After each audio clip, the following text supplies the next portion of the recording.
employé veut continuer à sanctionner. Encore une idée de génie. Il veut sanctionner la Russie. Ok. Avec quoi, vous vous demandez?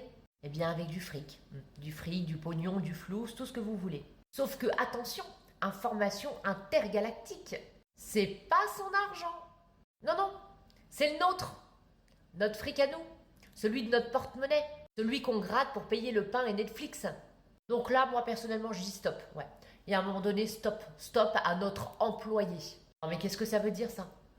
Qu'est-ce que ça veut dire depuis quand on sanctionne des gens avec l'oseille des autres? À quelle heure je vais me faire racketter par mon employé? Mon employé me rackette. Ça va se terminer au commissariat tout ça. Moi je vais déposer une plainte. Les gens, je ne sais pas s'ils se rendent compte. Je ne sais pas s'ils se rendent compte qu'ils sont en train de se faire racketter par leur employé douteux. Quand Poutine voit les posts et les prises de parole de notre employé, je pense qu'il doit bien rire, ouais. Je pense même qu'il doit rire en dormant. Non mais c'est lunaire. On a là donc un employé qui est le locataire de l'Élysée, dans notre Élysée, qui est notre locataire, qui veut nous racketter pour sanctionner des pays. Non mais c'est une blague. Et je me pose quand même une question. Et je pense que tout le monde se la pose. Où sont les invisibles oppositions? Que font-elles?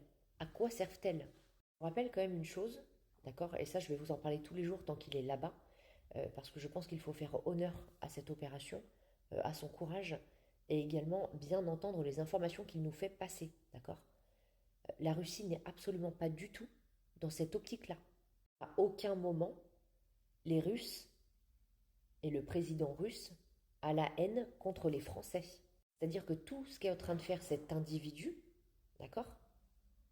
Tout est en train de se passer dans sa tête, pour une unique raison, pour un unique but. Entrer en guerre et rester au pouvoir. Parce que si nous sommes en guerre, bien évidemment qu'il reste par obligation le chef d'État. Je me demande ce que fait l'opposition pour arrêter ça. Que fait-elle? Où est-elle? À quoi sert-elle? Elle est payée combien pour ne pas agir face à ce genre de comportement? Je ne comprends pas. Tous les Français se font racketter et voler par cet individu qui veut punir un pays gratuitement, d'accord? Un pays qui ne nous a strictement rien fait, je le rappelle. Tout ça dans son intérêt. C'est lunaire. Je vous laisse vous abonner et faire tourner cette information. C'est important que les gens voient, que les gens comprennent ce qu'il est en train de faire. Car il y a encore des personnes qui me disent « Mais je ne comprends pas pourquoi est-ce qu'on appelle à la paix ?» Malheureusement, il y a des gens qui attendent que ce soit trop tard pour agir. Il faut qu'ils comprennent avant et il faut réagir avant. On a donné le cadre, les choses sont claires. J'ai pu hier parler avec le président Trump et avec le président Zelensky. Je crois que ce qu'il faut voir aujourd'hui, c'est que vous avez un pays qui a été agressé il y a 10 ans puis il y a 3 ans, l'Ukraine. Il y a une proposition qui a été mise sur la table par les États-Unis, d'un cessez-le-feu immédiat, que les Européens ont soutenu en disant qu'il faut construire une paix durable avec donc derrière des garanties auxquelles on participe.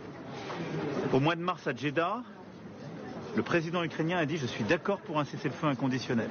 Et hier, le président ukrainien a dit « Je suis d'accord pour une rencontre à Istanbul ». Ça fait 2 fois qu'il fait des grandes concessions. Il faut maintenant être raisonnables tous. Soit la Russie, M. Poutine, est sérieuse et veut la paix, soit elle n'est pas sérieuse et nous devons sanctionner encore davantage.